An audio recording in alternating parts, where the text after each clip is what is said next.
Hello everyone and welcome to this video. Now today I'm going to be doing an album review. I'm going to be taking a look at this record today, which is There Goes Rhymin' Simon by Paul Simon. So yes, I'll just be doing the usual thing in this video, giving a bit of background information about the album, showing you my vinyl copy of it here, and then looking at each of the album's tracks in detail. So this was Paul Simon's second post Simon and Garfunkel album, released on the 5th of May in 1973, so it followed his solo debut from the year previous, which was a very stripped back sort of album, quite a personal album in terms of its songwriting, and most of the songs basically just featured Paul on his own on acoustic guitar, so very much kind of back to basics kind of record for the most part. However, there were some hints on the album towards a slightly wider musical palette, particularly on the tracks Mother and Child Reunion, which had a very distinctive reggae sort of flavour, and the use of the Los Incas group on the track Duncan, who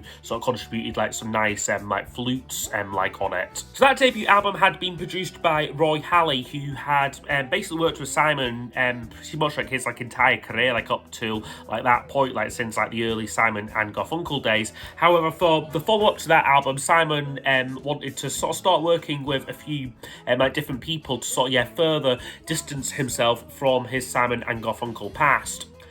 So he worked on this album with a real mix of producers. So you had a couple of tracks done by Phil Ramone, who was very much an established producer by this point, who would go on to work most notably with Billy Joel. But up to this point, he'd done stuff with the likes of Burt Bacharach and Dionne Warwick and John Coltrane, and then Simon also worked on this album with the Muscle Shoals Rhythm Section, who were a group of session musicians who had made their name primarily as Aretha Franklin's backing band, as well as retaining Halley as producer for 2 tracks. So this album was commercially successful for Paul Simon. It reached number 2 on the US charts, notably behind George Harrison's album Living in the Material World, while in the UK it would peak at number 4. And upon its release, it received pretty much unanimous critical acclaim, and I'd argue possibly slightly overblown, perhaps, with the Denver Post calling it a brilliantly executed masterpiece,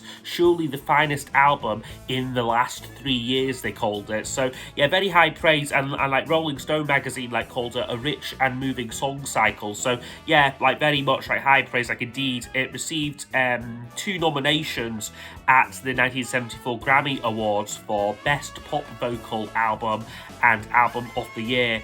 And even retrospectively, it continues to be held in quite high acclaim, placing at number 267 on Rolling Stone's 500 Greatest Albums list. So I want to show you my vinyl copy of it here. Now this is, I think, an original UK pressing of the album, which has got some great artwork. It's probably, it's definitely Paul Simon's most lavish kind of artwork, because it's a lovely kind of sort of fold-out gatefold there, done by an artist I forget his name, but he's quite a famous sort of pop artist, it's just quite a nice sort of collage of different images and a few sort of photos of Paul splattered throughout, and all the song titles featured as well.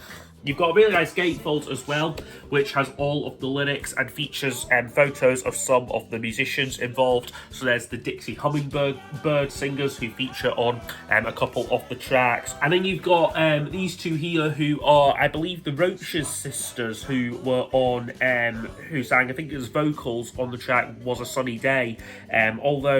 Although I can't quite hear them on the track, maybe they're in the chorus possibly, and then of course a few photos of Paul himself. So no, really nicely packaged, no special gatefold, but this is just on your kind of classic orange CBS records there. So that's the vinyl record looked at. Okay, so I'll now go over each of the album's tracks in detail. I'll score each song out of 10, and then use those scores to give us a overall percentage marking for the album.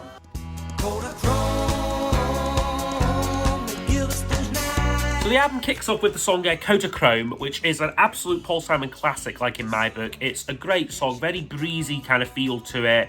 So like it's like guitar work and just like the kind of like the rolling rhythm like off like the track like is like really great. Lyrically, it's a kind of sort of nostalgic song, like in many ways, sort of touching on kind of childhood and school days. Originally, the title of it was going to be Going Home, like I'm going home, like he would sing, like instead of Kodachrome. But like he changed the chorus to like like the slightly more like abstract and like imaginative sort of like reference to like the Kodachrome sort of like camera, which I think works really well, you know, and kind of links into that idea like of how kind of photographs can kind of sort of like contain like sort of like the memories like of like your youth kind of thing. So, yeah, great lyrics on it. Like the first line like is such a classic, like like when I think back on all the crap I learnt in high school, it's a wonder I can think at all, you know. It's a lyric that gets even more relatable like as like you get older, like I think. Yeah, it is a fantastic song. This was I think the lead off single from the album like in America, and it reached number 2 on the US charts. But in the UK, where kind of broadcast rules around kind of like advertisements and trademarks were like a lot more strict, this song like essentially was banned like by like the BBC like for kind of like advertising like the Kodachrome camera. So I think like in like the UK like the single was flipped and it was Take Me to the Mardi Gras, which was the lead-off single. But no, a fantastic song, like rightly regarded like as a Paul Simon classic. But there's no tenderness beneath your... Next track up on the album is called Tenderness, which is a much kind of slower song to ease us along on the album. It's quite a jazzy track, I think. You know, it's got a very adult contemporary feel to it. It's a song I don't think would sound too out of place like on either of his next 2 albums, Still Crazy After All These Years or One Trick Pony. It's got that kind of kind of like hazy kind of sort of jazzy sort of feel to it that like he would explore like on like those like 2 albums. Although on this song you've got the Dixie Hummingbird Singers, like a doo-wop group, originally I think from like kind of like Simon's youth, sort of like backing like him up, which again gives it like a unique sort of feel to it. The lyrics on this I think are really nice. It's about kind of like the narrator like on this is essentially like in like a troubled relationship, and it's just kind of yearning like for some like affection. Like he sings like, I know you see through me, but there's no tenderness beneath your honesty. So yeah, it's quite a sad song, quite a kind of questioning song, and yeah, nice enough, but again, it's not going to be one that I would ever really pick out to listen to like out with the album. So yeah, Tenderness for me would get a 7 out of 10. Hurry, take me to the Mardi Gras.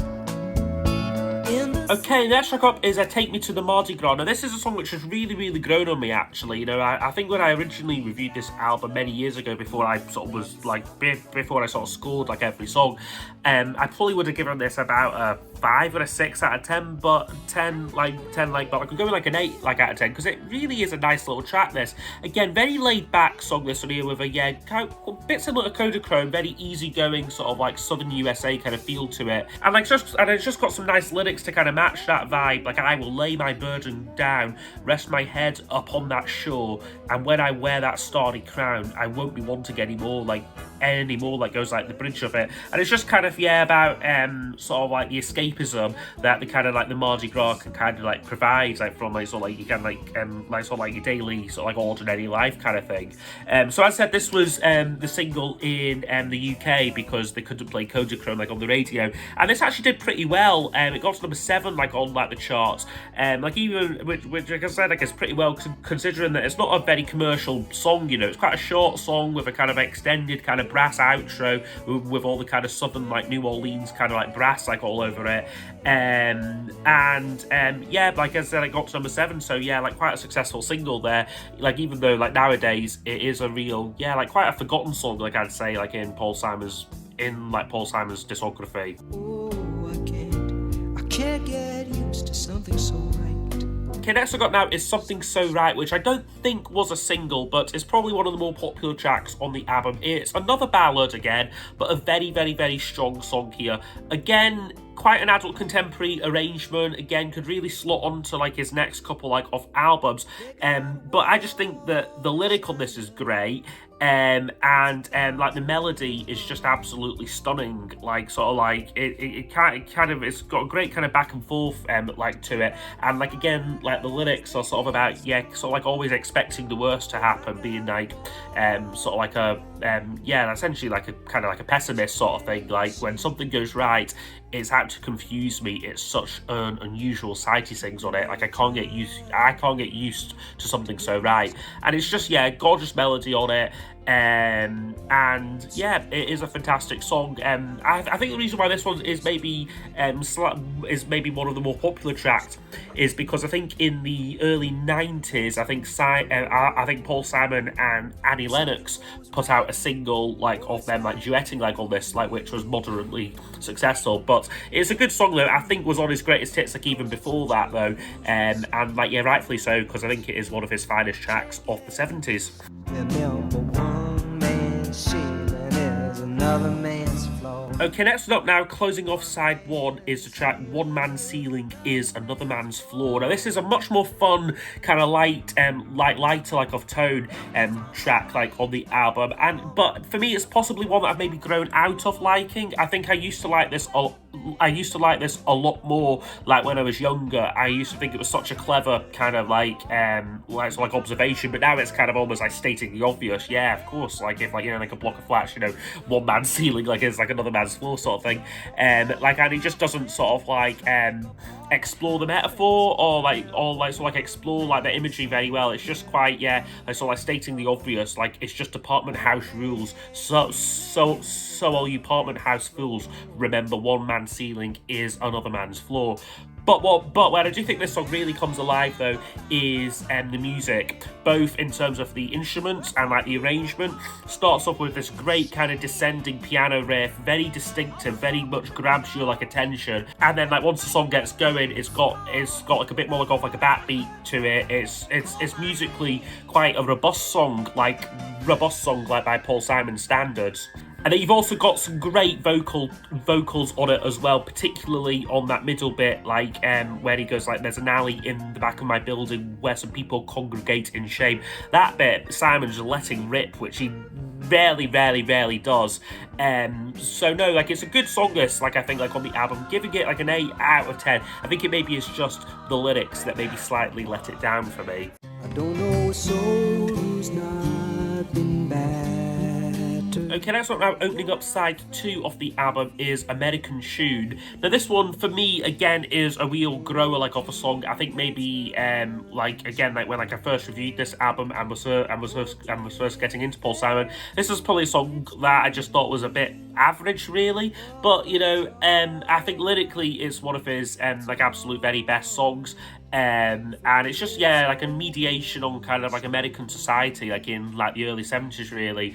He wrote this I think shortly after Richard Nixon's like presidential like election win, and it maintains like a relevance like many years on. Like some great lines like, "And still when I think of the road we're travelling on, I wonder what's gone wrong. I can't help but I wonder what's gone wrong." And it's just got like a weariness to like its lyrics. It does talk about like being like weary to my bones and like that kind of thing.